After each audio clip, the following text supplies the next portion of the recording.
Hello, it is I. Now, over recent years, there have been some seriously convenient innovations with modern cars. Heated seats, buttons on the steering wheel, reversing cameras. In fact, I made a whole video about these innovations which you should totally check out. But there are so many other innovations that are becoming more and more popular by the second, when it really shouldn't be. So today I'll be going through 8 car innovations that just need to be fixed. I'm not hating on these innovations, by the way. They are cool innovations, but they just have a lot of flaws. Anyways, before we get into this video, make sure to drop a like down below and subscribe if you are new to the channel. We are trying to hit 200k by summer this year, so any help will be greatly appreciated. Thank you very much, and now let's get into number 1. Keyless entry. Mercedes introduced keyless entry with their S-Class, and it seemed to be a genius innovation that was adopted by many other cars in future years. You can enter your car without unlocking it with your key, you can start it without your key. It seemed like a great feature if you were lazy, but thieves managed to reverse engineer this keyless entry system and used relays to scan for the car key signal to unlock other people's cars, start it up, and drive away in them. Millions of pounds worth of cars are being stolen annually all around the world because of this keyless entry system. It is the perfect example of don't fix something that isn't broken.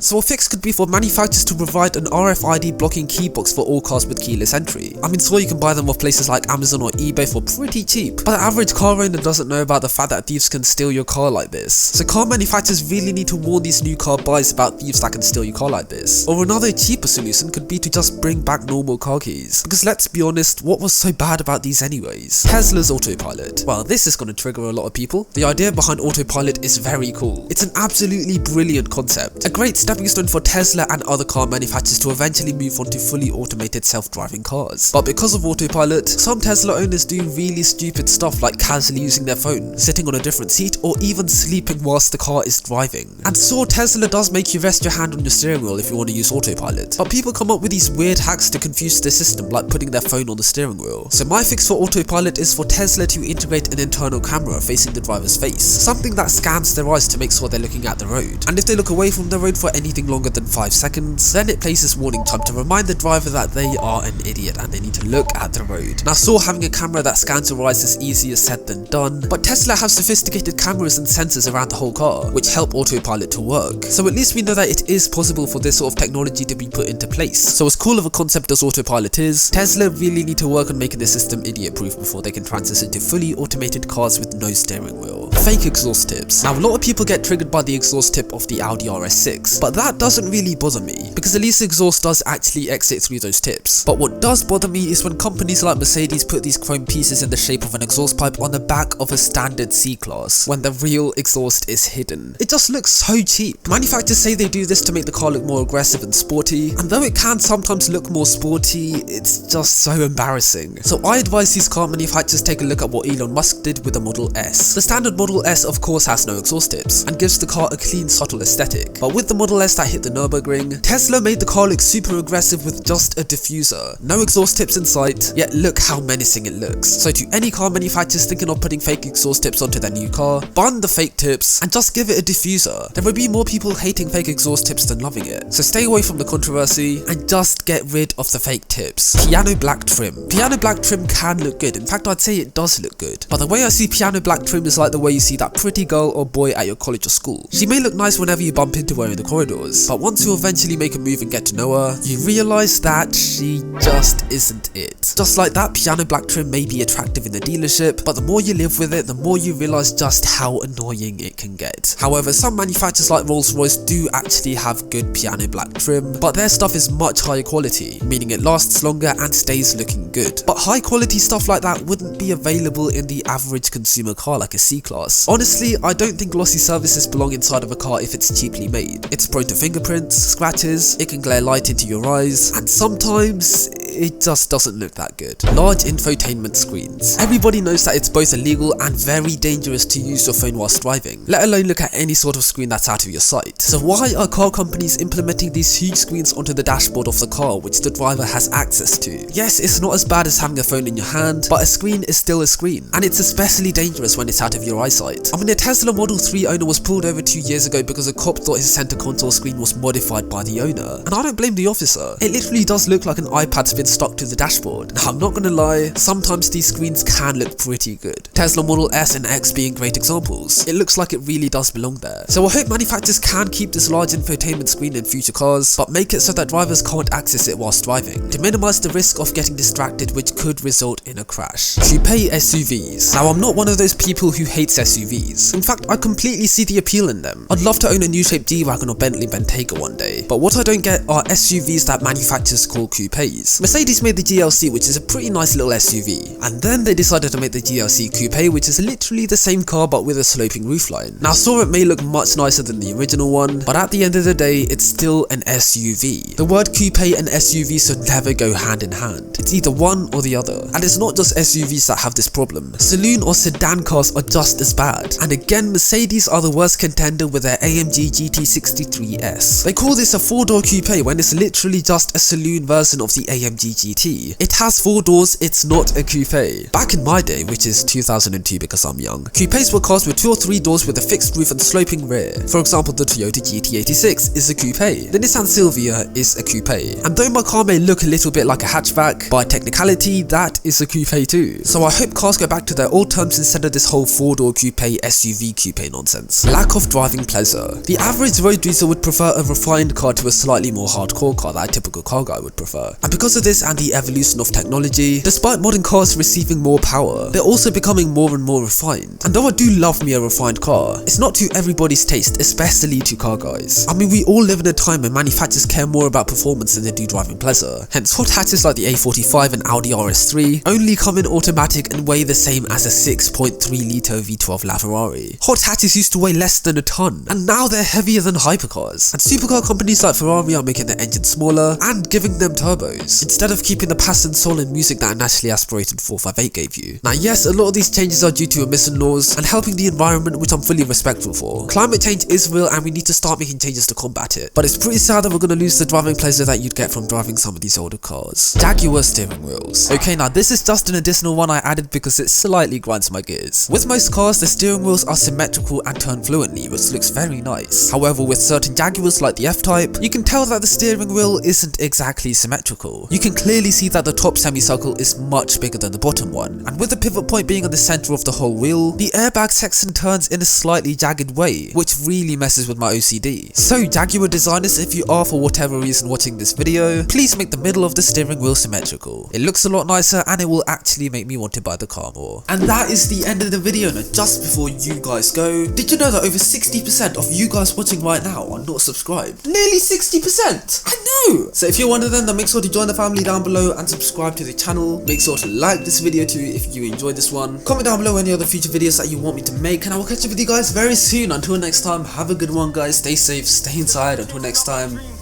cheers.